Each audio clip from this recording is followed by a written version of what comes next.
హైదరాబాద్ వనస్థలిపురంలో దారుణం జరిగింది. తనకు విడాకులిచ్చి మరొకరిని పెళ్లి చేసుకుని సంతోషంగా ఉంటున్న మాజీ భార్యను మహేష్ అనే వ్యక్తి అతి కిరాతకంగా హత్య చేశాడు.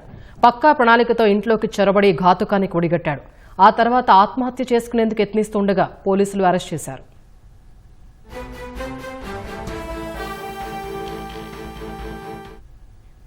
హైదరాబాద్ వనస్థలిపురం పరిధి బిఎన్ రెడ్డి నగర్లో వివాహిత హత్య కలకలం రేపింది.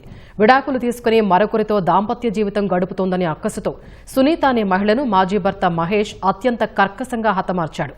2023లోనే మహేష్కు విడాకులిచ్చిన సునీత రెండో వివాహం చేసుకుంది. అప్పటి నుంచి కక్ష పెంచుకున్న మహేష్ ఇవాళ ఇంట్లోకి చొరబడి సునీతను దారుణంగా నరికి చంపాడు.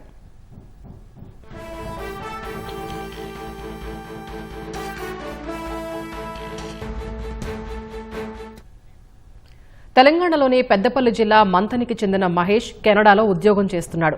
అతనికి మహారాష్ట్రకు చెందిన సునీతతో 2022లో వివాహమైంది. ఇద్దరూ కెనడా వెళ్లి కొన్ని నెలల పాటు అన్యోన్యంగానే ఉన్నారు. ఆ తర్వాత మనస్పర్ధలొచ్చాయి. కెనడా నుంచి భారత్కు వచ్చిన సునీత భర్త వేధిస్తున్నాడంటూ పోలీసులకు ఫిర్యాదు చేసింది. పోలీసులు లుకౌట్ నోటీసులు జారీ చేశారు. దాంతో ఇద్దరి మధ్య అంతరం బాగా పెరిగింది.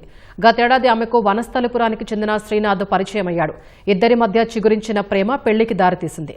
ఇరు కుటుంబాల అంగీకారంతో పెళ్లి చేసుకుని వనస్థలిపురం గ్రీన్ సిటీ కాలనీలోని కాపురం పెట్టారు. మొదటి పెళ్లి విషయాన్ని శ్రీనాథ్ కుటుంబానికి సునీత చెప్పలేదు. ప్రస్తుతం సునీత 3 నెలల గర్భిణి.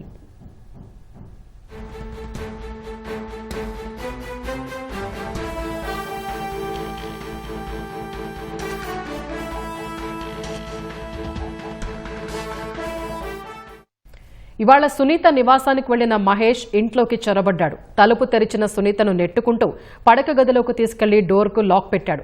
ఇద్దరి మధ్య మాటామాటా పెరిగింది. ఈ క్రమంలో తన వెంట తీసుకొచ్చిన కొబ్బరి బొండాలు నరికే కత్తితో ఆమె తలపై విచక్షణారహితంగా దాడి చేశాడు. తీవ్ర రక్తస్రావంతో కుప్పకూలిన సునీత అక్కడే ప్రాణాలు విడిచింది. ఆమె అరుపులు విని అక్కడకు వచ్చిన కుటుంబ సభ్యులు అపార్ట్మెంట్ వాసుల్ని లోనికి వస్తే పెట్రోల్ పోసి నిప్పంటిస్తానని బెదిరించాడు. మహేష్ పెట్రోల్ పోసుకుని ఆత్మహత్యాయత్నం చేసుకోబోయాడు. స్థానికుల సమాచారంతో ఘటనా స్థలానికి చేరుకున్న పోలీసులు చాకచక్యంగా నిందితుడిని అదుపులోకి తీసుకుని ఠాణాకు తరలించారు.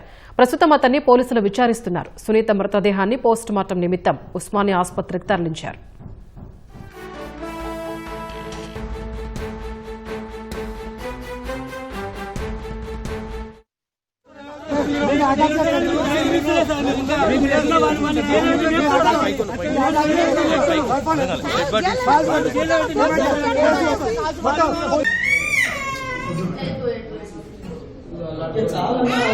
వీడియో కరెక్ట్ అందుకే దాన్ని పడిపోతున్నాను.